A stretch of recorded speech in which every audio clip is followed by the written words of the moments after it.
All right, go Pack go. This is the video to find the winner of my Aaron Jones mini helmet pick one.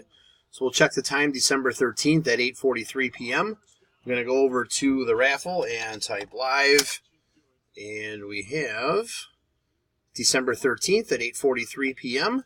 There's the list of our 10 entries. We're just going to randomize your names, and then whoever's on top after the final roll is our winner. So we need a dice roll of 5 or higher. There's 9. All right, 9 times. Here we go.